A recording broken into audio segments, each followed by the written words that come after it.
कहते हैं दिल्ली दिल बरों की है, दिल जलों की है। कहते तो ये भी हैं कि दिल्ली दिल फरेबों की भी है। और लकी यानी कि लक्ष्मण लाल अग्रवाल में ये सारे गुण मौजूद थे। लोग उसकी शक्ल को देखकर ही कह देते थे, अबे दिल्ली से हो क्या? लकी वैसे दिखने में स्मार्ट और अट्रैक्टिव था, पर जेब से खस्ता हालत होने की वजह से रहता बेहद सिंपल तरीके से था। शर्ट का रंग उड़ा हुआ और पैंट से पैबंद जुड़ा हुआ।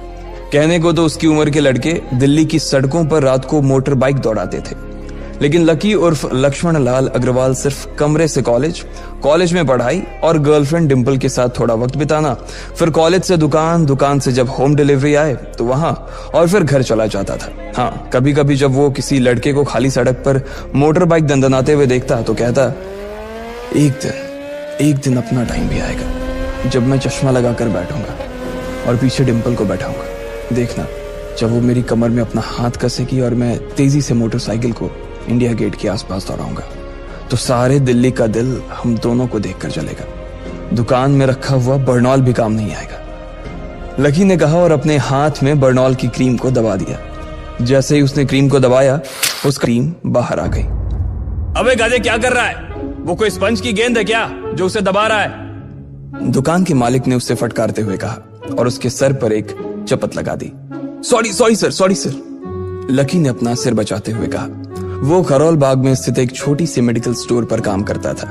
उसकी दुकान का नाम था चमन मेडिकल स्टोर और उसके ओनर का नाम था चमन लाल। लकी पिछले 5 साल से इन्हीं की दुकान पर काम कर रहा था। यहाँ इस छोटी सी शॉप पर काम करना उसकी मजबूरी थी।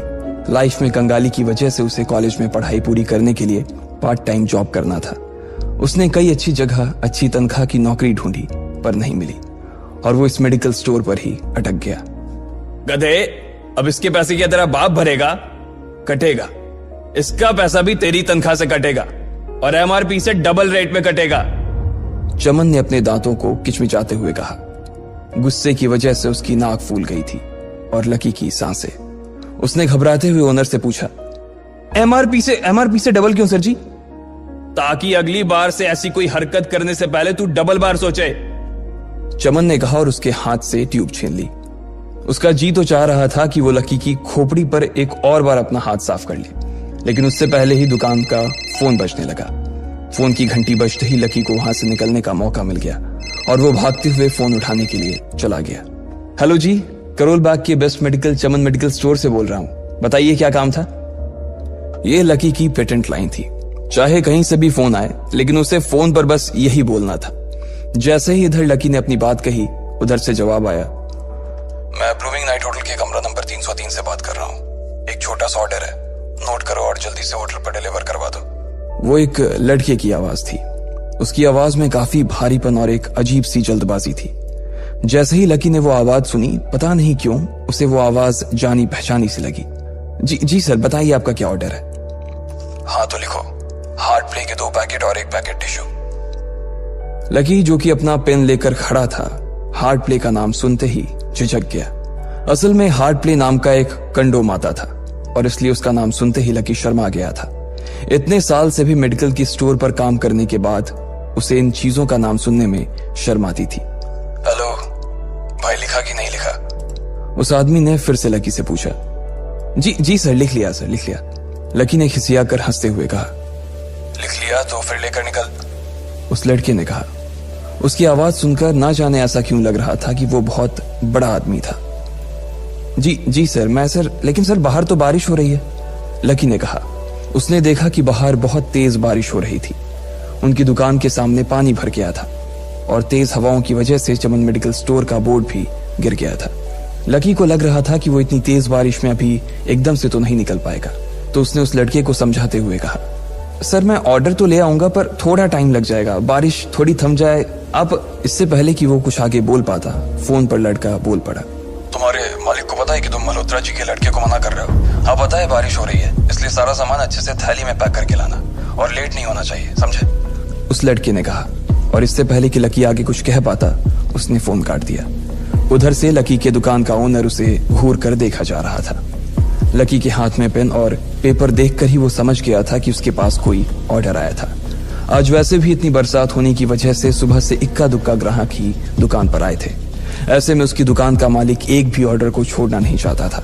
वो लकी को देख रहा था और लकी बारिश की ओर देख रहा था। बारिश का बहाना नहीं चलेगा, जाना पड़ेगा, चमन लाल ने कहा।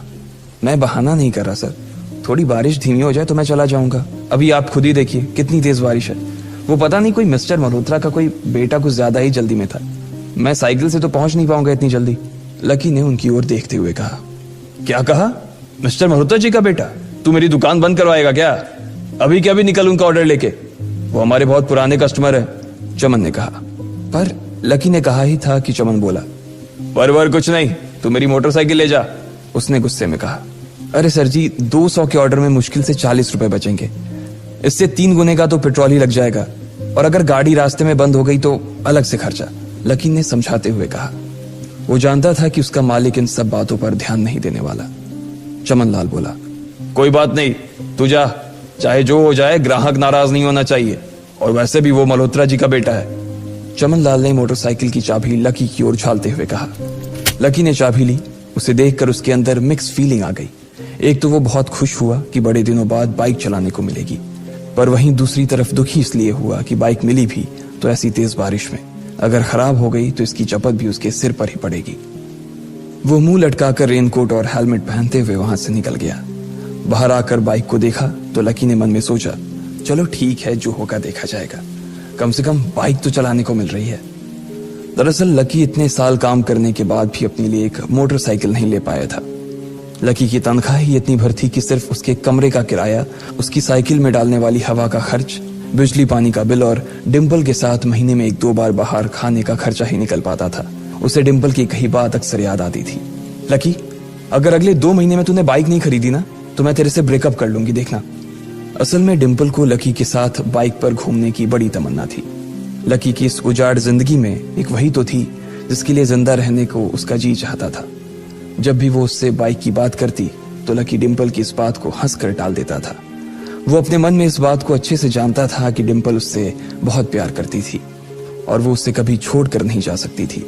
वो दोनों एक दूसरे में ऐसे घुले मिले थे जैसे बादल बरसात में घुल जाती है। लकी को डिम्पल बहुत पसंद थी और वो उसके लिए दुनिया जहां की खुशियां खरीद कर ला देना चाहता था। वो चाहता था कि एक दिन वो डिम्पल को प्लेन में बैठाए, लेकिन उसके ये सब ख्वाब इस कम तनख्वाह की नौकरी की वजह से कभी पूरे नहीं होने वाले थे। पर आज उसके पास एक मौका था। वो डिम्पल को अपने साथ इस बारिश में राजपथ घुमाना चाहता था। वो उसे दिल्ली दिखाना चाहता था। चमन लाल को देने के लिए उसने पहले से ही बहाना सोच रखा था। बस जल्दी से वो ये डिलीवरी देकर सीधे डिम्पल के पास ही जाने वाला था। उसने होटल ब्लूमिंग नाइट के बाहर मोटर बाइक पार्क की और सीधे होटल के अंदर चला गया। लकी ने रिसेप्शन पर पहुंचकर नमस्ते करते हुए रिसेप्शनिस्ट को बोला, जी मैं चमन मेडिकल स्टोर से आया हूं, रूम नंबर 303 का ऑर्डर था सर। रिसेप्शन पर खड़ा आदमी उसके हाथ में काली थैली को देखकर समझ गया था कि उसमें क्या था और वो मंद ही मंद मुस्कुराते हुए बोला, 3rd फ्लोर पर है, लिफ्ट से चले जाओ, रेनकोट यहीं उतार देना। जैसा उस आदमी ने कहा लकी ने ठीक वैसा ही किया और लिफ्ट में चढ़ने के कुछ ही देर बाद वो 3रे माले पर पहुंच गया था। वो रूम नंबर 303 के बाहर पहुंचा और उसने डोरबेल बजाई। जैसे ही दरवाजा खुला लकी ने थैली आगे बढ़ाते हुए कहा, नमस्ते, मैं चमन मेडिकल स्टोर से लकी, ये आपका। इससे पहले कि लकी आगे कुछ कह पाता उसकी आंखें फटी की फटी रह गई थी। उसने अपने सामने जो देखा उसके बाद उसे ऐसा लगा कि बंद छत के नीचे भी उसके ऊपर आसमान से आकर एक जोरदार बिजली गिर गई थी। उसके सामने एक लड़की खड़ी थी। वो लड़की और कोई नहीं बल्कि उसकी गर्लफ्रेंड डिम्पल ही थी। उसने एक पर्पल कलर का नाइट गाउन पहन रखा था। उसके काले घने बाल गीले थे और उसने उन्हें अपने कंधे पर फैला रखा था। उसकी खुशबू से ही ये चीज साफ पता चल रही थी कि वो अभी अभी नहा कर आई थी। डिम्पल, तुम यहाँ क्या कर रही हो? लकी को अपनी आंखों पर विश्वास ही नहीं हो रहा था। उसने 2 बार अपनी पलकें झपका कर देखा, लेकिन दोनों बार ही उसे अपने सामने डिम्पल ही नजर आई। तुम यहाँ क्या मेरा पीछा करते हुए आए हो लकी? डिम्पल ने उल्टा उसी के ऊपर पलटवार करते हुए कहा। लकी को देखकर उसके दिल की धड़कन भी तेज हो गई थी। उसे उम्मीद नहीं थी कि लकी यहाँ आ जाएगा। उसने ना तो सुबह से उसे फोन किया था और ना ही उसके मैसेज का कोई जवाब दिया था। वो अपने मन में सोचकर बैठी थी कि वो अगले दिन खुद ही उससे मिलकर बोल देगी कि उसकी तबीयत खराब थी। डिम्पल बेबी, क्या हो गया? किससे बात कर रही हो? अचानक से एक गबरू जवान सा लड़का दरवाजे के पास आकर खड़ा हो गया था। उसने बनियान पहन रखी थी। लकी उसे पहचान गया था। साले राहुल के बच्चे, तेरी हिम्मत कैसे हुई मेरी डिम्पल को हाथ लगाने की? लकी ने जैसे ही राहुल को देखा उसके तन बदन में मानो आग सी लग गई थी। वो उसे इस वक्त इतना बुरा मारना चाहता था, इतना बुरा पीटना चाहता था जिसकी कोई हद सीमा नहीं थी। लकी जिस कॉलेज में पढ़ता था, राहुल और डिंपल भी उसी में पढ़ते थे और वो कॉलेज राहुल के फादर का ही था। डिंपल ने राहुल के पिता की एक कंपनी में जॉब पकड़ ली थी और राहुल उस पर बहुत लाइन मारता था। लकी ने 1-2 बार डिंपल को उससे दूर रहने के लिए भी कहा, लेकिन डिंपल ने उसे यह कहकर टाल दिया था कि वो सिर्फ अच्छे दोस्त थे। आज भी इससे पहले कि वो आगे बढ़ता, डिंपल उन दोनों के बीच आ गई। रुक जाओ, डिंपल ने गुस्से में कहा और लकी के सीने पर हाथ रखकर उसे रोक दिया। लकी लंबी सांसें ले रहा था और कुछ ही सांसों के बाद उसका गुस्सा शांत हो गया। अब डिंपल के पास भी छुपाने के लिए कुछ नहीं था, इसलिए उसने लकी से कहा, लकी, आज से तुम्हारा और मेरा ब्रेकअप। ब्रेकअप? लकी के पैरों के नीचे से जमीन खिसक गई थी। उसकी आंखें नम हो गई। लकी को उसकी बातों पर विश्वास नहीं हो रहा था। उसने डिंपल की ओर देखा और बोला, डिंपल, हम पिछले 1 साल से एक दूसरे के साथ हैं और तुम हो कि मुझसे ब्रेकअप करना चाहती हो? अरे मैं तो तुम्हारे लिए नई बाइक लेने वाला था। चल रहने दे, आज ही याद आई है तुझे बाइक की। अरे तेरे पास मुझे बाहर घुमाने के लिए, खिलाने पिलाने के लिए पैसे तो है नहीं, तू कहां से लेगा बाइक? और अगर ले भी लेगा तो उसमें पेट्रोल कहां से डलवाएगा?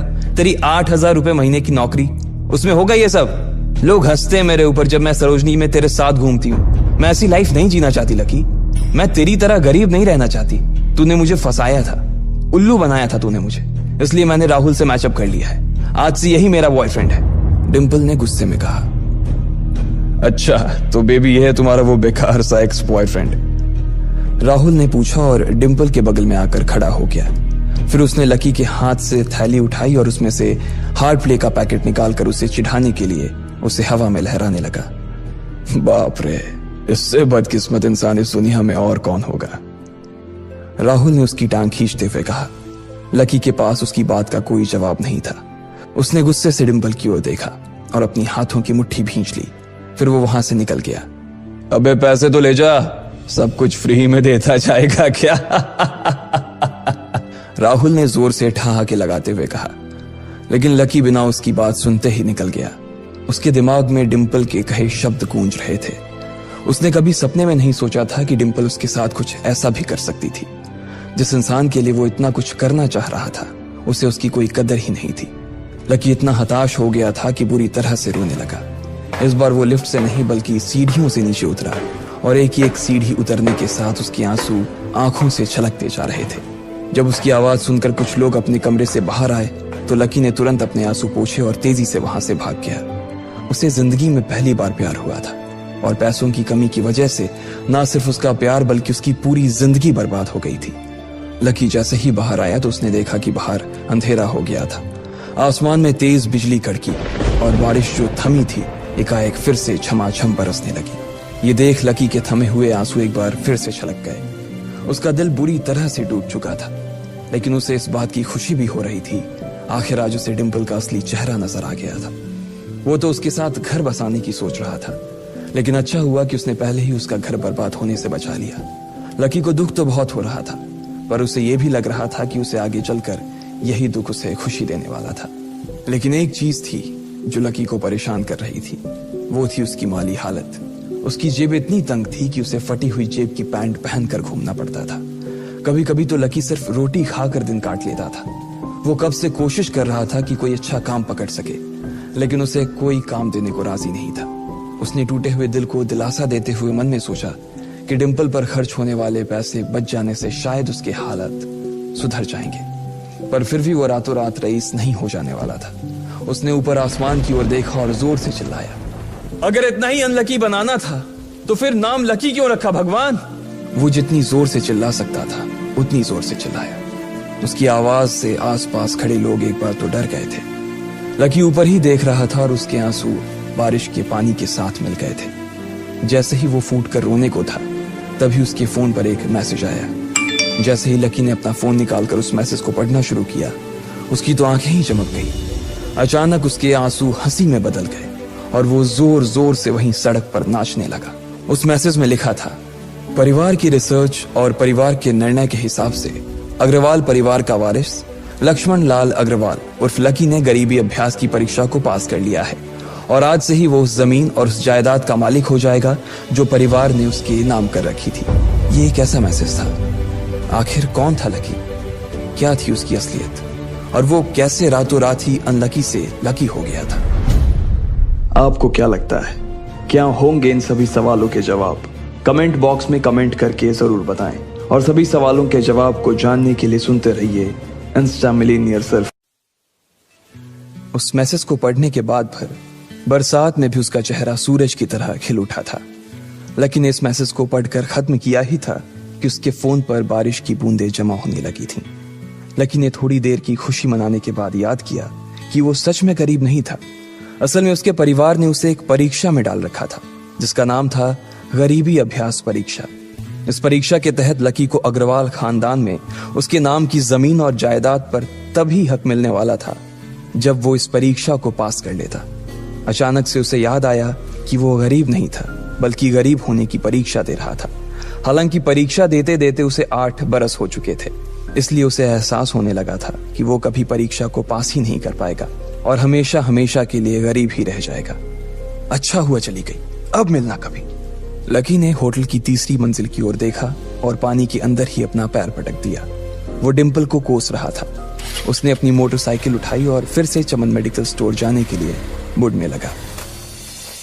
अगले दिन जब लकी की आंख खुली तो वो सीधा उठा और तैयार होकर शहर के सबसे बड़े बैंक न्यू सिटी बैंक पहुंच गया। न्यू सिटी बैंक न सिर्फ शहर का सबसे बड़ा बैंक था बल्कि वो सबसे अमीर बैंक भी था। वहां पर शहर के सबसे अमीर लोगों के ही पैसे जमा किए जाते थे। लकी वहां पैसे को निकलवाने के लिए जा रहा था। New city bank south Delhi में बसा हुआ था और उसके दरवाजे के बाहर महंगी से महंगी गाड़ी खड़ी थी। भाई, अब इसमें से कौन सी नई गाड़ी लेगा? लकी ने मन ही मन सोचा। उसे यकीन नहीं हो रहा था कि कल तक तो वो एक मोटरसाइकिल तक नहीं खरीद पा रहा था और आज वो एक कार, और वो भी इतनी महंगी कार खरीदने की सोच रहा था। फिर उसने अपनी नजर गाड़ी पर से हटाई और बैंक के अंदर जाने लगा। उसने देखा कि बाहर बहुत भीड़ थी और महंगे से महंगे कपड़े पहने लोग बैंक के अंदर जा रहे थे। कहाँ दवाओं की बदबू और कहाँ ये खुशबू।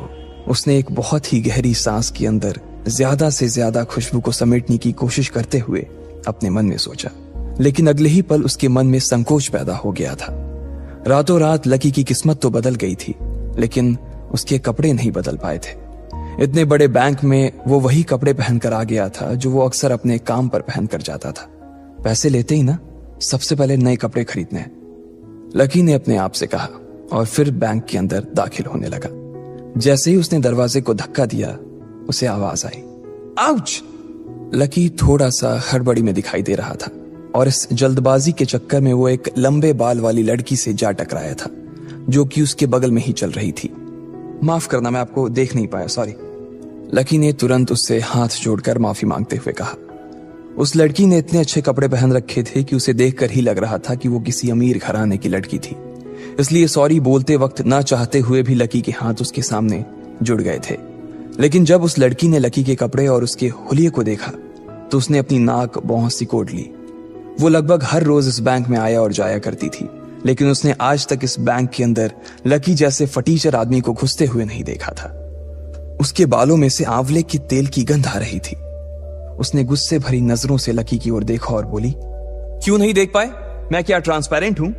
तुम्हें इतनी बड़ी लड़की दिखाई नहीं देती? इससे पहले कि बात आगे बढ़ती, उस लड़की ने देखा कि इस बैंक की मैनेजर यास्मीन पटेल उन दोनों की ओर बढ़ी चली आ रही है।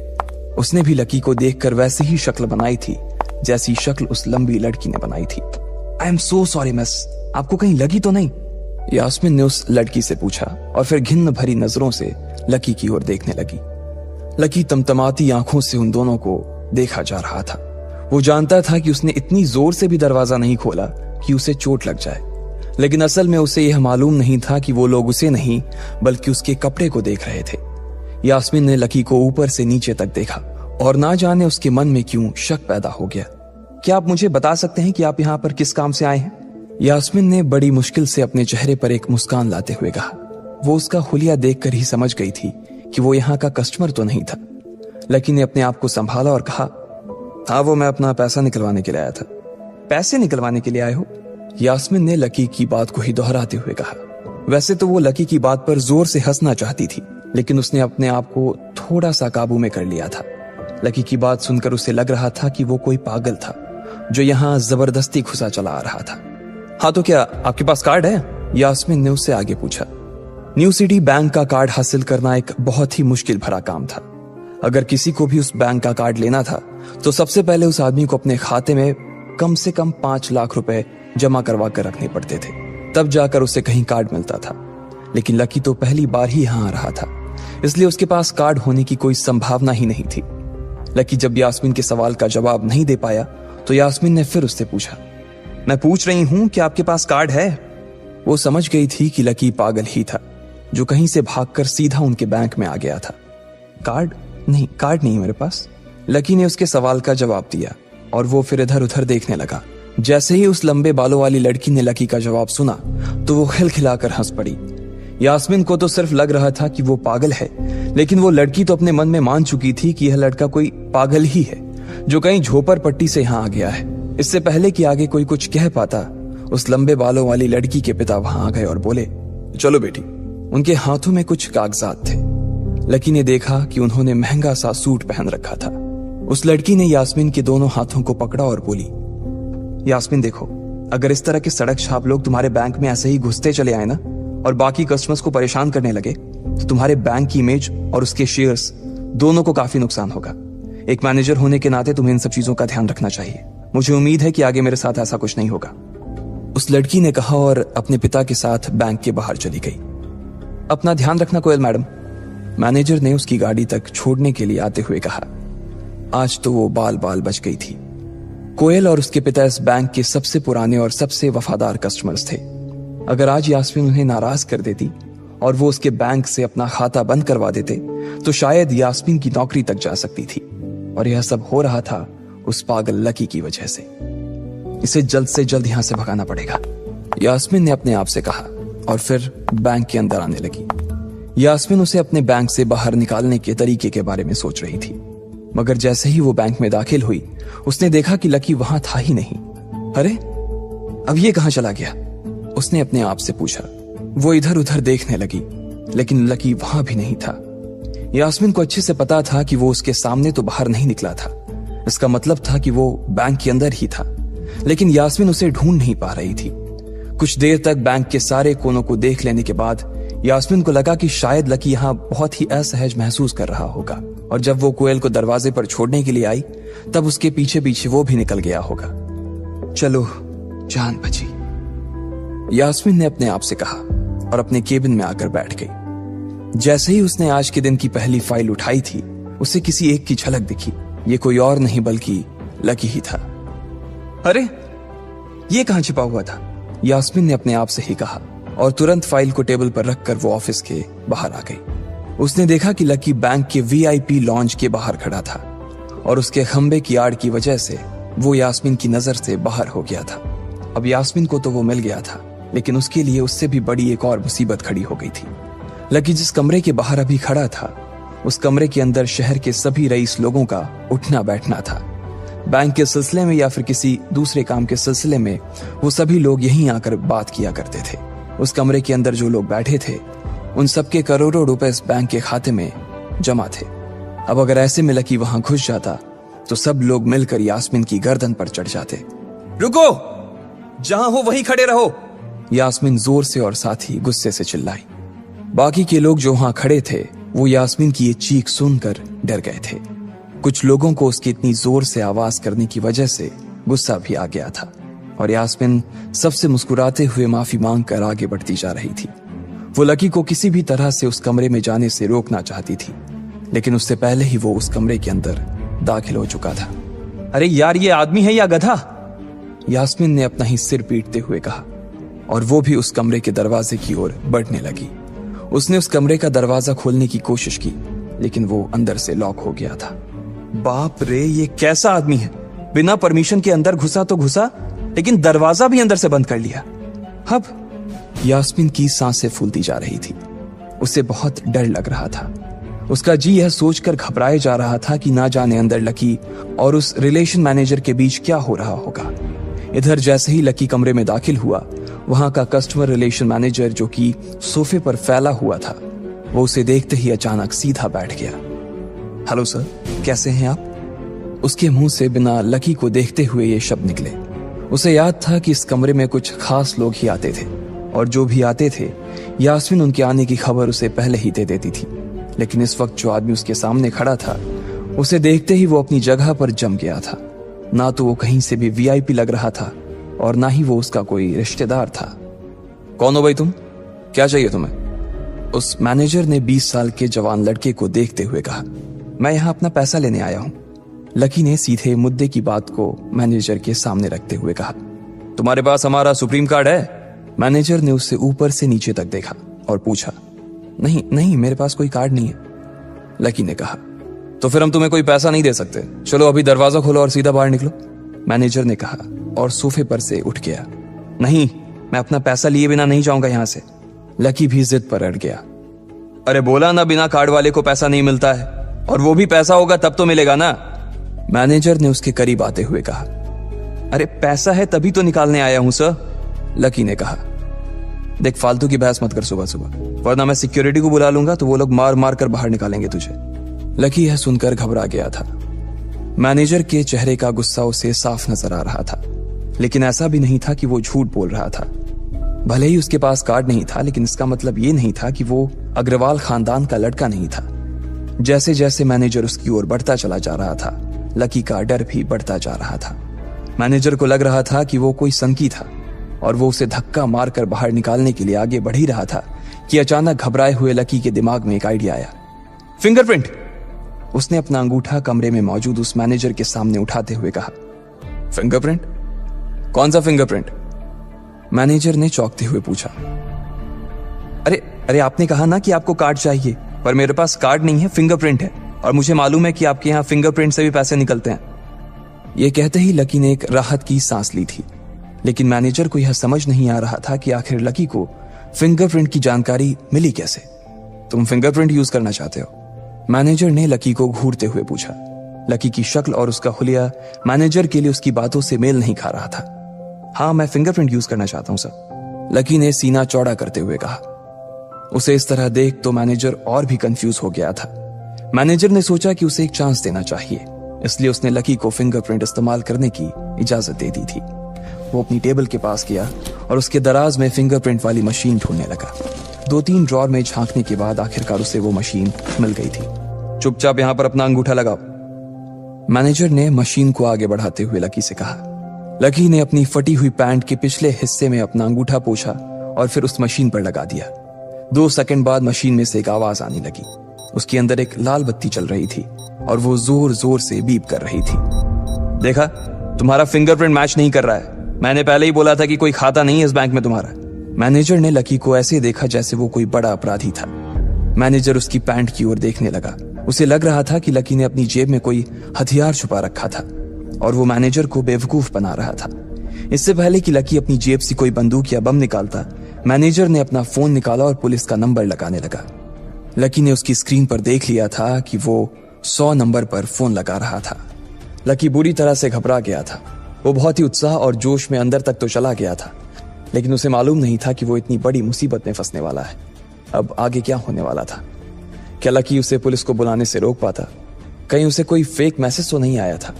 लकी कैसे इन मुसीबत से बाहर निकलेगा? आपको क्या लगता है, क्या होंगे इन सभी सवालों के जवाब? कमेंट बॉक्स में कमेंट करके जरूर बताएं और सभी सवालों के जवाब को जानने के लिए सुनते रहिए इंस्टा मिलेनियर्स। लकी बैंक के अंदर दाखिल तो हो गया था, लेकिन जब मैनेजर ने उससे पैसे निकालने के लिए कार्ड मांगा तो उसके पास कार्ड नहीं था।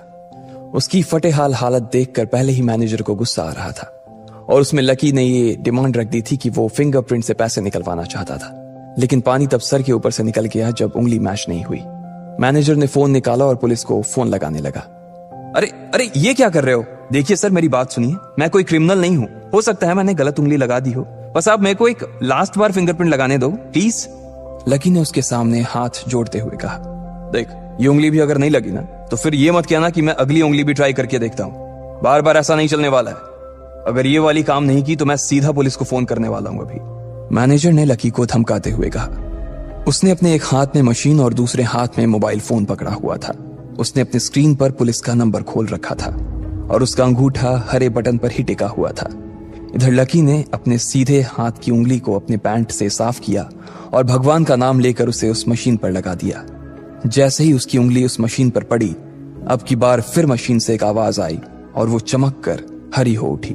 तभी मैनेजर के मोबाइल पर एक मैसेज आया। मैनेजर ने उस मैसेज को पढ़ना शुरू किया। Verification successful. खाता 1, नाम लक्ष्मण लाल अग्रवाल, खाता नंबर 01104। जैसे ही मैनेजर ने इस मैसेज को देखा, उसकी आंखें फटी की फटी रह गई थी। उस मशीन पर चमकती लाइट को देखते हुए लकी की आंखें भी चमक आई थी। लकी उस हरी बत्ती को देखते ही झूम उठा था और फिर उसने मैनेजर को घूर कर देखा। उसके दिमाग में वो सारी बातें चल रही थी जो मैनेजर उससे अभी थोड़ी देर पहले सुना रहा था। इधर मैनेजर ने उसके आगे हाथ जोड़े और खिसिया कर हंसते हुए कहा, लक्ष्मण सर, प्लीज मुझे माफ कर देना सर। मैं इस ब्रांच में नया आया हूँ और इसलिए मुझे मालूम नहीं था कि आप कौन हो। मैं इस ब्रांच का कस्टमर मैनेजर शशिकांत वर्मा हूँ। प्लीज आगे भी मेरा ध्यान रखना सर, प्लीज। Sorry sir. हाँ ठीक है, तो मुझे ये बताओ कि मेरे खाते में कितने पैसे रखे हुए हैं, लकी ने कहा और वो अब सोफे पर बैठ गया। मैनेजर उसके सामने ही खड़ा हुआ था और उसके खाते की जानकारी अपने फोन पर ही निकाल रहा था। उसने अपने फोन पर इधर उधर कुछ उंगलियां चलाई और बोला, हो गया सर, आपके खाते में इस वक्त 90,80,70,650 रुपए रखे हुए हैं सर। शशिकांत के खुद के होश इतनी बड़ी रकम को देखने के बाद उड़ गए थे। उसे विश्वास नहीं हो रहा था कि इस आदमी के खाते में इतना पैसा भी हो सकता था। लकी की शक्ल देखकर तो यही लग रहा था कि उसकी उम्र 20 से 22 साल से ज्यादा नहीं थी। ऐसे में अगर उसके खाते में इतना सारा पैसा रखा हुआ था तो ये वाकई बहुत बड़ी बात थी। शशिकांत अपने मन में ये सोच रहा था कि दुनिया के 99% लोग ही अपनी पूरी जिंदगी काम करने के बाद भी इतना पैसा नहीं कमा सकते थे जितना कि लकी के खाते में इतनी छोटी सी उम्र में रखा हुआ था। लेकिन लकी ने इधर जब उसके फोन में अपने खाते पर पड़ी हुई जानकारी को देखा तो उसे कुछ अजीब सा लगा। उसे लग रहा था कि उसे तुरंत इतने पैसों के हिसाब से अब अपनी जिंदगी को ढालने की कोशिश करनी शुरू कर देनी चाहिए, वरना उसके साथ वही होने वाला था जो आज बैंक में उसके साथ हुआ था। अरे सर, खाते में पैसे के अलावा और भी चीजें हैं जो मैं आपको बताना चाहता हूं सर। मैनेजर ने फिर से अपनी फोन पर उंगलियां फिराई और बोला, सर एक तो आपके खाते में एक फरारी जुड़ी हुई दिखा रहा है सर। इसके अलावा आपके खाते में 2 किलो सोने की 100 ईंटें रखी हुई हैं, 5 किलो सोने की 20 ईंटें, पिकासो की 3 असली पेंटिंग है, 20 हीरे हैं 24 कैरेट के और भी बहुत कुछ है सर। मैनेजर ने हाफते हुए और अपने पसीने साफ करते हुए कहा। इतना सारा धन देखने के बाद शशिकांत की आंखें तो बाहर ही निकल आई थी। उसने कभी लकी जितना अमीर आदमी अपनी जिंदगी में नहीं देखा था। जितना पैसा और सोना और जायदाद उसके पास था, उसका 10% भी इस ब्रांच में किसी और के पास नहीं था। ठीक है, चलो मुझे एक कार्ड दे दो तुम, लकी ने अपने दोनों हाथों को अपने सिर के पीछे रखते हुए कहा। जी सर, मैं अभी आपके लिए एक नया कार्ड बनवा देता हूं सर, मुझे बस 10 मिनट दीजिए सर, बस 10 मिनट, शशिकांत ने कहा और फिर लकी के सामने ही निकल गया। जितनी देर में लकी ने अपने फोन पर फिर से उस मैसेज को खोलकर देखा, उतनी ही देर में मैनेजर उसके लिए एक चमकता हुआ सुप्रीम कार्ड लेकर उसके सामने आ गया था। लेकिन उस कार्ड को देखने के बाद ना जाने क्यों मैनेजर को ऐसा लग रहा था कि यह कार्ड लकी की संपत्ति के आगे कुछ भी नहीं था। फिर भी मैनेजर इसमें कुछ नहीं कर सकता था क्योंकि वो जानता था कि उसके पास इस ब्रांच में इससे बड़ा और कोई कार्ड नहीं था। इसलिए फिलहाल वो लकी को यही दे सकता था। उसने उस कार्ड पर लकी का पूरा नाम लक्ष्मण लाल अग्रवाल गुदवा दिया था। लीजिए सर आपका कार्ड, पासवर्ड वगैरह सर आपको ईमेल पे मिल जाएगा, शशिकांत ने मुस्कुराते हुए कहा और वो लकी के सामने हाथ बांधकर खड़ा हो गया। इधर लकी ने उस कार्ड को उलट पलट कर देखा और फिर अपनी जगह से खड़ा होकर वो बाहर निकलने लगा। शशिकांत का मन तो यही कर रहा था कि वो उसे दरवाजे तक छोड़ने जाए, लेकिन उसकी ड्यूटी इसी ऑफिस में थी और वो किसी को बाहर छोड़ने नहीं जा सकता था। फिर भी वो लकी के लिए दरवाजा खोलने के लिए आगे आ गया था। इधर यास्मीन अपने कैबिन में अपना सिर पकड़े हुए बैठी थी। उसे समझ नहीं आ रहा था कि आखिर अंदर चल क्या रहा था। एक पल को तो उसे लगा कि लकी पागल नहीं बल्कि बदमाश था कोई, और उसने शशिकांत को बंदी बना लिया था। लेकिन जब वो लकी के लिए कार्ड लाने के लिए अपने दफ्तर से बाहर आया तो यास्मीन को लगा कि कुछ गड़बड़ नहीं हुई थी। फिर ये इतनी जल्दी में कहां जा रहे हैं, उसने अपने आप से पूछा। शशिकांत को सुरक्षित देख बैंक के बाकी लोग भी दरवाजे पर से पीछे हट गए थे। वैसे भी उसे देखते ही सब लोग अपनी अपनी जगह पर वापस दौड़े चले जाते थे। शशिकांत का खौफ ही ऐसा था कि उसकी आंखों की झलक भर से खड़ा कर्मचारी जाकर अपनी कुर्सी पर बैठ जाता था। लेकिन एक बार शशिकांत के बाहर आने के बाद वो दोबारा बाहर नहीं आया था और ना ही लकी कमरे से बाहर आया था। इधर यास्मीन परेशान हुए जा रही थी। वो जानती थी कि अगर कुछ भी गड़बड़ हुआ तो सबसे पहले उसकी नौकरी जाने वाली थी। उसने बड़ी मुश्किल से और मेहनत करके इस नौकरी को हासिल किया था और वो किसी पागल की वजह से इसे अपने हाथ से नहीं जाने देना चाहती थी। जैसे ही परेशान यास्मीन ने अपनी नजर उठाकर फिर से उस कमरे की ओर देखा तो पाया कि लकी बहुत ही आराम से उस कमरे से बाहर निकलकर दरवाजे की ओर बढ़ता चला जा रहा था। ए, रुको, तुम इस तरह नहीं जा सकते। यास्मीन जोर से चिल्लाई और भागते हुए लकी के पास चली गई। तुम्हारी हिम्मत कैसे हुई जबरदस्ती हमारे वीआईपी रूम में घुसे चले जाने की? यास्मीन ने गुस्से में पूछा। उसका मन तो यही कर रहा था कि वो अभी लकी का गिरबान पकड़कर उसे झकझोर दे, लेकिन उसने अपने आप को रोक रखा था। मैंने पहले भी कहा था ना आपसे, मैं यहां सिर्फ अपना पैसा लेने आया था और कुछ नहीं, लकी ने कहा और मुस्कुराने लगा। यास्मीन ने देखा कि उसके हाथ में एक सुप्रीम कार्ड था और वो उसकी उंगलियों के बीच चमक रहा था। यास्मीन के दिमाग में आया कि लकी ने यह कार्ड कहीं अंदर से चुरा तो नहीं लिया, और इससे पहले कि वो यहां से चोरी करके भागता, यास्मीन जोर से चिल्लाई, सिक्योरिटी, सिक्योरिटी। उसकी आवाज को सुनते ही तो बंदूक वाले गार्ड भागे भागे यास्मीन के पास आ गए। ये चोरी करके भाग रहा है, पकड़ो इसे। लकी ने जब यास्मीन के मुंह से ये बात सुनी तो उसके कान खड़े हो गए। इससे पहले कि वो वहां से अपनी जान बचाकर भाग पाता, सिक्योरिटी वालों ने उसे धर दबोच लिया था और फिर उसकी जेब टटोलने लगे थे। इधर यास्मीन ने देखा कि उस सुप्रीम कार्ड पर उसने अपना नाम भी गुदवा लिया था। तुम्हारी इतनी हिम्मत कि तुमने शशिकांत सर को डरा कर अपना नाम भी लिखवा लिया इस पर। इसकी जेब चेक करो, यास्मीन ने गुस्से से कहा। दोनों में से एक गार्ड लकी की जेब टटोलने लगा था। लकी की समझ में नहीं आ रहा था कि आखिर ये लड़की उससे समझ क्या रही थी।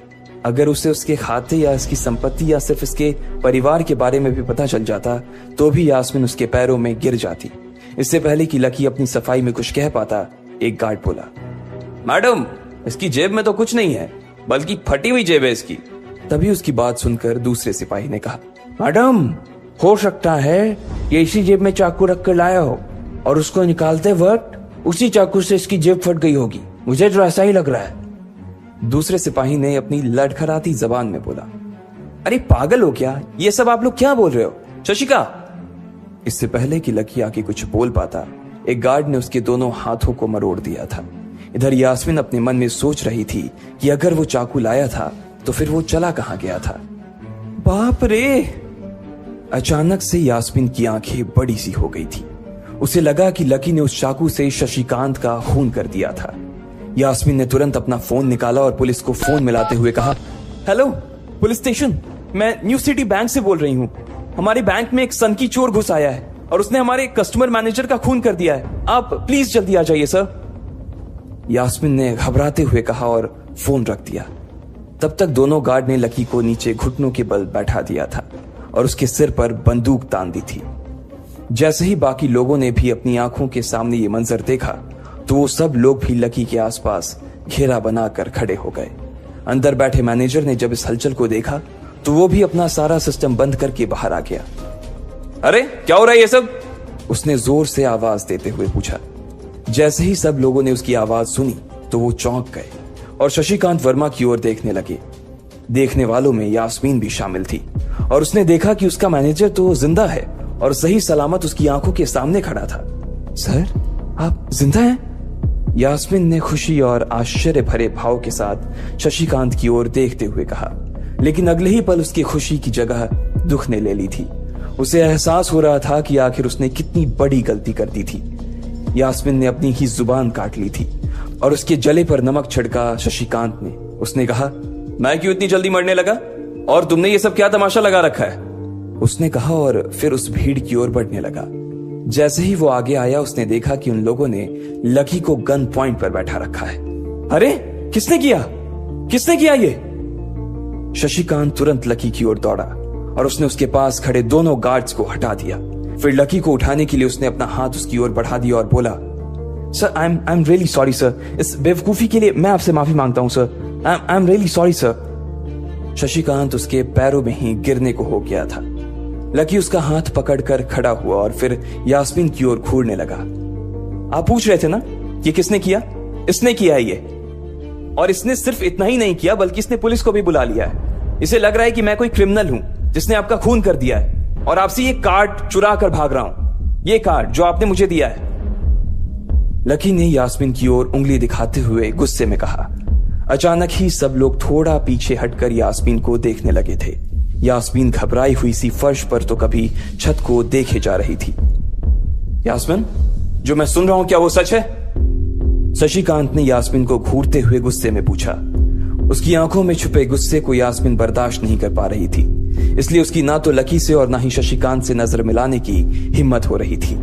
फिर भी वो जानती थी कि उसका चुप रहना इस वक्त उसके लिए बहुत खतरनाक हो सकता था, इसलिए उसने कहा, सर ये सब मेरी गलती है सर, ये मेरी बहुत बड़ी मिसअंडरस्टैंडिंग है सर। मुझे लगा कि ये जबरदस्ती अंदर घुस आया है और इसने आपके ऊपर हमला करके आपसे जबरदस्ती ये कार्ड बनवा लिया है और फिर आपको मार दिया है सर। यास्मीन ने घबराते हुए कहा। उसकी डरी सहमी सी आंखों में अब आंसू ही आ गए थे। मैनेजर ने जब उसकी ये बात सुनी तो उसने अपना सिर पकड़ लिया। यास्मीन जैसी समझदार लड़की इतनी बड़ी भूल कैसे कर सकती थी? उसने लकी को पहचाना ही नहीं था। खैर, मैनेजर को लगा कि इसमें उसकी कोई गलती नहीं थी। जब वो खुद लकी को नहीं पहचान पाया था तो फिर यास्मीन कैसे पहचान पाती? इसलिए उसने सोचा कि सबके सामने उसे कुछ कहने से अच्छा था कि वो यास्मीन को एक कोने में ले जाकर लकी की सच्चाई बताए। शशिकांत ने उसका हाथ पकड़ा और उसे खींच कर अपने साथ खंबे के पास ले गया और बोला, तुम्हें मालूम है ये कौन है? अरे ये लक्ष्मण अग्रवाल है, लक्ष्मण अग्रवाल खानदान का वारिस। तुम्हें पता है ना कि अग्रवाल खानदान का खाता हमारे बैंक की जितनी भी शाखाएं हैं उसमें सबसे बड़ा खाता है। यास्मीन ने जैसे ही ये नाम सुना उसके पैरों के नीचे से जमीन खिसक गई थी। वो जानती थी कि अगर न्यू सिटी बैंक इतनी ऊंचाइयों पर पहुंचा था तो उसके पीछे अग्रवाल खानदान का सबसे बड़ा हाथ था। इस बात का जिक्र उससे तब भी किया गया था जब उसने नौकरी ज्वाइन की थी। तुम्हें पता है इस लड़के के नाम पे कितनी प्रॉपर्टी है? ये अपने दम पर ना इस पूरे एरिया को खरीद सकता है, शशिकांत ने यास्मीन से कहा। यास्मीन जैसे जैसे लकी को देखी जा रही थी वो बड़ी बड़ी आंखों से उसे घूरे जा रही थी। लकी कभी उन दोनों को देख रहा था तो कभी अपने आसपास खड़े लोगों को देख रहा था। अब सबसे पहले तो पुलिस को फोन करो और उनसे कहो कि हमसे गलती हो गई थी, और उसके बाद जाकर तुम उनसे भी माफी मांगो, और अगर उन्होंने तुम्हें माफ कर दिया तो तुम्हारी किस्मत, वरना समझ लेना कि तुम्हारी नौकरी चली गई, शशिकांत ने कहा और दौड़कर लकी के पास जाकर खड़ा हो गया। इधर यास्मीन अभी भी वहीं पर खड़ी थी। अभी अभी जो शशिकांत उसे बता कर गया था वो यास्मीन पचा नहीं पा रही थी। उसे लग रहा था कि इसमें उसकी कोई गलती नहीं थी, लेकिन कोई उसकी सुनने वाला नहीं था। बैंक उस छोटी सी मैनेजर के चक्कर में अपने सबसे बड़े कस्टमर को छोड़ने वाला तो नहीं था। अब मेरे पास और कोई रास्ता नहीं बचा है, यास्मीन ने निराश होते हुए अपने आप से कहा, और फिर अपनी जेब से फोन निकालकर पुलिस थाने में फोन लगाया। जैसे ही यास्मीन ने पुलिस वालों से ये कहा कि उससे गलती हो गई और जिसे वो बदमाश समझ रही थी असल में वो बदमाश नहीं बल्कि शहर के सबसे बड़े रईस का बेटा था, तो उधर से आवाज आई, मैडम सॉरी, लेकिन अब तो गाड़ी निकल गई है, वहां पहुंचती होगी। अब आपको जो भी कहना है इंस्पेक्टर साहब से कह देना। और उस पुलिस वाले ने फोन काट दिया। मर गए, यास्मीन ने अपने आप से निराश होते हुए कहा। उसके हाथ थर थर कांप रहे थे। उसे समझ नहीं आ रहा था कि अब वो क्या करे। अब उसके पास लकी से माफी मांगने के अलावा और कोई चारा नहीं बचा था। लेकिन अगर लकी सर ने मुझे माफ नहीं किया और उल्टा मेरे ऊपर डिफेमेशन का चार्ज लगा दिया तो, यास्मीन ने अपने आप से कहा, और वो अब और भी ज्यादा घबरा गई थी। उसने देखा कि लकी उसे घूर कर देख रहा था। शशिकांत पूरी कोशिश कर रहा था कि वो लकी को शांत करवा सके, लेकिन लकी वहां से हिलने का नाम तक नहीं ले रहा था। यास्मीन उसके पास पहुंच गई थी।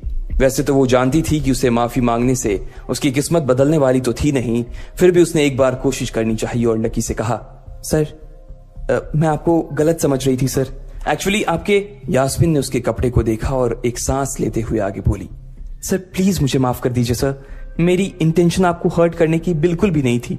मैं तो जो कुछ कर रही थी बैंक की सेफ्टी के लिए कर रही थी सर। यास्मीन ने गिड़गिड़ाते हुए कहा और नीचे देखने लगी।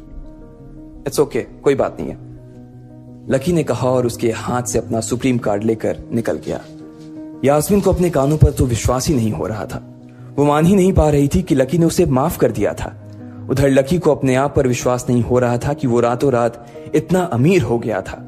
आखिर लकी इतने पैसों का क्या करने वाला था? क्या उसके खाते की बैलेंस की तरह वो भी रातों रात बदल जाता? ये पैसा उसकी जिंदगी को क्या दिशा देने वाले थे? आपको क्या लगता है, क्या होंगे इन सभी सवालों के जवाब? कमेंट बॉक्स में कमेंट करके जरूर बताएं और सभी सवालों के जवाब को जानने के लिए सुनते रहिए Insta millennium. Lucky new city bank से अपना सुप्रीम कार्ड लेकर निकल रहा था। असल में उसे क्लास में जाने में देर हो रही थी, इसलिए वो बिना यास्मीन से कुछ कहे या उसे सबक सिखाए वहां से निकल गया था। लकी दिल्ली यूनिवर्सिटी के ही एक कॉलेज में पढ़ता था। जैसे ही वो कॉलेज के अंदर दाखिल हुआ, उसके पैर एक कीचड़ से भरे गड्ढे में पड़ गए। ओह शिट, उसने अपने आप से कहा और अपने जूतों को पास की सड़क पर साफ करने लगा। वो कॉलेज एडमिनिस्ट्रेशन के दफ्तर की ओर देखकर उसे कोस रहा था। कॉलेज की सड़कों पर इतने सारे गड्ढे हो गए थे, लेकिन वो लोग एक भी गड्ढा नहीं भरवा रहे थे। जब भी लकी इस चीज की कंप्लेन करने के लिए वहां जाता, तो वो इसे ये कह देते कि फंड ही नहीं है। उसने जैसे तैसे अपना जूता तो साफ कर लिया था, लेकिन वो अपनी पैंट पर लगे कीचड़ के दाग को साफ नहीं कर पाया था। वो बाथरूम की ओर जा पाता, इतने में क्लास की घंटी बज गई। वो भागते हुए क्लास में पहुंचा। उसने दरवाजे के बाहर से ही देखा कि प्रोफेसर कमलनाथ मिश्रा पोडियम पर आ गए थे और उन्होंने आज के लेक्चर की शुरुआत भी कर दी थी। जैसे ही उनकी नजर बाहर खड़े लकी पर पड़ी, तो उनकी आंखें निराशा से भर आई। इधर लकी का सिर भी शर्म से झुक गया था और उसे अंदर ही अंदर बुरा लग रहा था। कॉलेज में जितने भी प्रोफेसर थे, उनमें से कमलनाथ जी को लकी सबसे ज्यादा पसंद करता था। बाकी प्रोफेसर ये बात जानते थे कि लकी पढ़ाई के साथ साथ जॉब भी करता था, इसलिए उसका पढ़ाई में ध्यान नहीं था। इसलिए वो भी लकी के ऊपर ज्यादा ध्यान नहीं देते थे। कुछ लोग तो पूरी क्लास के सामने उसका मजाक भी उड़ाते थे, लेकिन सिर्फ कमलनाथ जी ही ऐसे प्रोफेसर थे जो उसके साथ बराबरी का व्यवहार करते थे। लकी बिना कुछ कहे वैसे ही अपना सिर नीचे झुकाए क्लास में दाखिल हो गया। जैसे ही उसके पैर क्लास में पड़े, सभी लोग उसकी ओर देखने लगे। अबे ये फटीचर कब से लेट आने लगा? सूरज पश्चिम से उग सकता है, लेकिन ये कभी लेट नहीं हो सकता। आज क्या हो गया इसे? एक लड़के ने लकी को चिढ़ाते हुए कहा। अबे यार, इसकी पैंट तो देख, कितनी गंदी है। भाई क्लास में लड़कियां भी होती हैं, कम से कम कपड़े तो ढंग से पहन के आ यार। दूसरे लड़के ने कहा और उसकी ये बात सुनकर उसके पास बैठी लड़की हंस दी और बोली, अरे कहां से पहन कर आता? कपड़े के लिए तो पैसे हैं नहीं इसके पास। एक ये कपड़ा है इसके पास, बहुत है इसके लिए। क्लास में बैठे सभी लोगों ने लकी के ऊपर फफ्तियां कसनी शुरू कर दी थी। हर कोई उसके ऊपर कुछ न कुछ कहे जा रहा था। ऐसा नहीं था कि लकी ये सब आज ही सुन रहा था। इस तरह की फफ्तियों का सामना वो रोज करता था। रोज उसे ऐसी बातें सुनकर बुरा भी लगता था और आज भी उसने अपना सिर नीचे तो झुका लिया था, लेकिन आज उसके चेहरे पर एक मुस्कान थी। इन लोगों को पता नहीं था कि यह अनलकी आज कितना लकी होकर आ रहा है। जैसे ही क्लास में बैठे बच्चों का शोर बढ़ने लगा, उधर से कमलनाथ जी ने चिल्लाते हुए कहा, आपस में बात करना बंद करो। अगर तुम लोग इस तरह बात करते रहोगे तो मैं आगे नहीं पढ़ाऊंगा। सभी लोग शांत होकर उनकी बात सुनने लग गए। तब तक लकी भी अपनी कुर्सी पर जाकर बैठ गया था। कमलनाथ जी ने फिर से पढ़ाना शुरू किया और पढ़ाते पढ़ाते ना जाने क्यों उनकी नजर बार बार लकी की ओर जा रही थी। लकी को समझ नहीं आ रहा था कि कमलनाथ जी ऐसा जानबूझकर कर रहे थे। उनकी आंखों को देखकर ऐसा लग रहा था कि उनमें लकी के लिए ढेर सारा गुस्सा भरा हुआ था। उसे ऐसा लग रहा था कि शायद वो अपने प्रोफेसर की उम्मीदों पर खरा नहीं उतर रहा था। थोड़ी ही देर में कमलनाथ जी की क्लास खत्म हो गई। बच्चों, आज की क्लास यही खत्म होती है। कल आप सबको क्या काम करके लाना है वो मैंने यहाँ लिख दिया है। कल मिलते हैं आप सबसे, कमलनाथ जी ने कहा और क्लास के बाहर चले गए। जैसे ही वो बाहर गए, पीछे वाले दरवाजे से किसी की आवाज आई, डिंपल। जैसे ही वो आवाज सबके कानों में पड़ी, सब लोग क्लास के पीछे वाले दरवाजे की ओर देखने लगे। वहां कोई और नहीं बल्कि डिंपल का नया बॉयफ्रेंड राहुल खड़ा था। ये लोग राहुल को अच्छी तरह से जानते थे। राहुल ने दरवाजे से झांक कर देखा तो वहां कोई नहीं था। वो धीरे धीरे कमरे में दाखिल हुआ और सीधा डिंपल के पास चला गया। डिंपल खिड़की के पास बैठी हुई थी।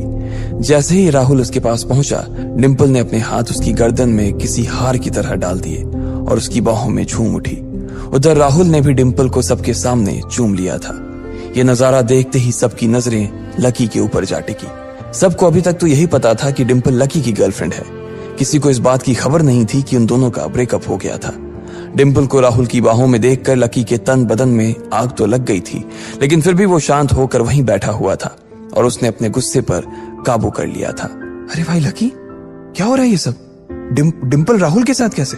उसके एक दोस्त ने आकर लकी से कहा, होने देना यार, जो हो रहा है छोड़ना।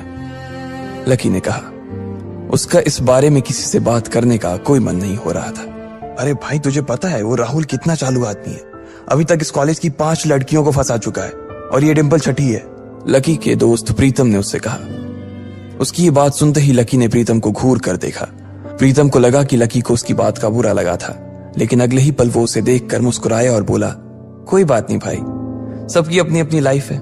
ये कहकर लकी डिंपल की ओर देखने लगा, जो कि राहुल की बाहों में इतरा रही थी। वो जानती नहीं थी कि लकी चाहता तो यहीं खड़े खड़े राहुल और उसके पिता को उनके कारोबार समेत खरीद सकता था। उधर जैसे ही राहुल और डिंपल की नजर भी लकी पर पड़ी तो वो जानबूझकर उसे छेड़ने के लिए उसके सामने से गुजरने लगे। अच्छा लकी, सुनना जरा। अचानक से डिंपल लकी के सामने रुकी और बोली। उसने अभी भी राहुल की कमर में अपना एक हाथ डाल रखा था। फिर उसने अपने दूसरे हाथ से अपना मोबाइल निकाला और उसका कवर खोलकर लकी के मुंह पर फेंक दिया और बोली, अब क्योंकि मैं तुम्हारे साथ नहीं हूं इसलिए मुझे तुम्हारे इस बेकार से कवर की कोई जरूरत नहीं है, इसे तुम अपने पास रख सकते हो। लकी ने उससे कुछ नहीं कहा और नीचे गिरा वो कवर उठाकर अपनी टेबल पर रख दिया। बेबी, इसने तुम्हें कवर गिफ्ट किया? कवर कौन गिफ्ट में देता है भाई? राहुल ने उसके सामने ही डिंपल से कहा। राहुल लकी को नीचा दिखाने का एक भी मौका अपने हाथ से जाने नहीं देना चाहता था। लकी अंदर ही अंदर मुस्कुरा रहा था। डिंपल ने राहुल की ओर देखा और बोली, बेबी, बात यह है कि जिसकी मोबाइल खरीद कर गिफ्ट करने की औकात नहीं होगी वो सिर्फ कवर ही तो गिफ्ट कर सकता है ना, और क्या। कोई बात नहीं बेबी, मैं आज ही तुम्हें एक नया फोन दिलवाता हूँ। आ जाओ, चलते हैं कनॉट प्लेस और वहां से लाते हैं बेबी के लिए एक नया फोन, राहुल ने कहा। लकी का मन तो यही कर रहा था कि वो जोर से राहुल के ऊपर हंसे, लेकिन उसने अपनी हंसी को रोक लिया था। हाँ बेबी, हमने एक पहले नया फोन खरीदेंगे और फिर उस फोन की पार्टी भी करेंगे, और उसके बाद आज, डिंपल ने कहा और राहुल के चेहरे पर उंगलियां फिराने लगी। राहुल भी और लकी भी उसके इशारे को समझ गए थे। लकी जानता था कि ये सब सिर्फ उसे चिढ़ाने के लिए वो कर रही थी, लेकिन लकी को खुद के लिए नहीं बल्कि डिंपल के लिए बुरा लग रहा था। वो मन ही मन ये सोच रहा था कि अगर डिंपल बस थोड़ा सा और इंतजार कर लेती तो आज लकी उसके लिए फोन की पूरी दुकान खरीद कर रख देता। भाई ये सब क्या हो रहा है? तेरे सामने ये सब हो रहा है और तू बस मुस्कुराए जा रहा है, गुस्सा नहीं आ रहा तुझे? प्रीतम ने लकी से पूछा। नहीं यार, जो हो रहा है अच्छा ही हो रहा है, जो होता है वो भी अच्छे के लिए होता है, इसलिए चिल यार, छोड़, लकी ने कहा और फिर राहुल और डिंपल की ओर देखने लगा। अब उन दोनों की नजर लकी के मुस्कुराते हुए चेहरे पर पड़ी तो वो अंदर से भवक गए। दोनों की दोनों ही ये सब सिर्फ और सिर्फ लकी को जलाने के लिए कर रहे थे, लेकिन वो तो ऐसे बैठा था जैसे उसका और डिंपल का कोई रिश्ता ही नहीं था। जब अपनी इस बातों का लकी के ऊपर कोई असर होता नहीं दिखा तो डिंपल राहुल से बोली, बेबी चलो यहां से। बेबी नहीं बेबी, हबी। आज से तुम मुझे हबी बोलोगी और मैं तुम्हें बोलूंगा मेरी प्यारी वाइफी, राहुल ने कहा और लकी के सामने ही डिंपल को चूम लिया। ये देखते ही लकी थोड़ा सा जल भुन तो गया और उसका जवाब भी वो राहुल को देना चाहता था, इसलिए उसने कहा, डिंपल ये सब क्यों कर रही हो तुम? क्या दिखाना चाहती हो इससे? लकी को डिंपल का ऐसा रूप देखकर उसी के लिए बुरा लग रहा था। राहुल की किसी बात का तो लकी के ऊपर कोई असर ही नहीं हुआ, लेकिन लकी की इस बात का राहुल को जरूर बुरा लग गया था। उसने गुस्से से अपनी नाक फुलाते हुए कहा, ओए फटीचर, ज्यादा बकवास करने की जरूरत नहीं है। आज के बाद अगर तूने मेरी डिंपल के बारे में कुछ कहा या उसकी तरफ आंख उठाकर भी देखा ना तो मैं राजपथ पर तेरी परेड करवा दूंगा। रहने दे भाई, उसकी जरूरत नहीं पड़ेगी। मैं खराब चीज ना तो देखता हूं और ना ही उसके बारे में बात करता हूं, लकी ने कहा और फिर से प्रीतम की ओर देखकर हंसने लगा। जिस तरह से लकी आज राहुल के मुंह पर जवाब फेंक कर मार रहा था, प्रीतम को तो विश्वास ही नहीं हो रहा था कि ये वही लकी है जो उसका दोस्त हुआ करता था। उधर राहुल उसका जवाब सुनकर गुस्से से लबरेज हो रहा था। वो लकी को सबक सिखाने के लिए अपना घूंसा तान कर उसकी दिशा में बढ़ा ही रहा था कि इतने ही में पीछे से एक लड़की की आवाज आई, डिंपल। सब लोगों ने फिर से उस आवाज की ओर देखा। वहां पर एक थोड़े छोटे कद की लड़की खड़ी थी और वो गुस्से से डिंपल की ओर देख रही थी। उसकी आंखों पर चश्मा लगा था और उसके बाल खुले हुए थे। अब तू हद से आगे बढ़ती जा रही है डिंपल। लकी जैसे लड़के को छोड़कर तू इस एक नंबर के लफंगे लड़के के साथ पड़ी है। तुझे तो कॉलेज के किसी गड्ढे में जाकर डूब मरना चाहिए। साक्षी, क्या कह रही है तू? जुबान संभाल अपनी, डिंपल ने कहा। राहुल के बारे में बुराई नहीं बल्कि लकी के बारे में अच्छी बातें सुनकर डिंपल का मन खराब हो गया था। जब डिंपल लकी के साथ थी तो उसकी साक्षी से भी अच्छी दोस्ती थी। साक्षी एक बहुत ही सुलझी हुई लड़की थी। जब भी डिंपल और लकी के बीच किसी बात को लेकर झगड़ा होता तो डिंपल उसे सुलझाने के लिए अक्सर साक्षी की ही मदद लेती थी। मैं जो कह रही हूं ना सही कह रही हूं। तुझे सीरियसली शर्म आनी चाहिए डिंपल। मैंने कभी नहीं सोचा था कि तू ऐसी लड़की निकलेगी। लकी जैसा बंदा ना तुझे कहीं नहीं मिलेगा, साक्षी ने कहा और एक कदम आगे आ गई। इधर लकी ने देखा कि साक्षी की बात सुनते ही राहुल के कान खड़े हो गए थे, लेकिन वो सच बोल रही थी, इसलिए राहुल भी कुछ नहीं कर सकता था। साक्षी लकी के पास आकर खड़ी हुई और बोली, तू इतनी जल्दी कैसे भूल गई यार? लकी तेरे लिए हर टफ टाइम में खड़ा रहा था। जब भी तू बीमार होती थी और तेरे खड़े होने की भी हालत नहीं होती थी तो बेचारा तेरे लिए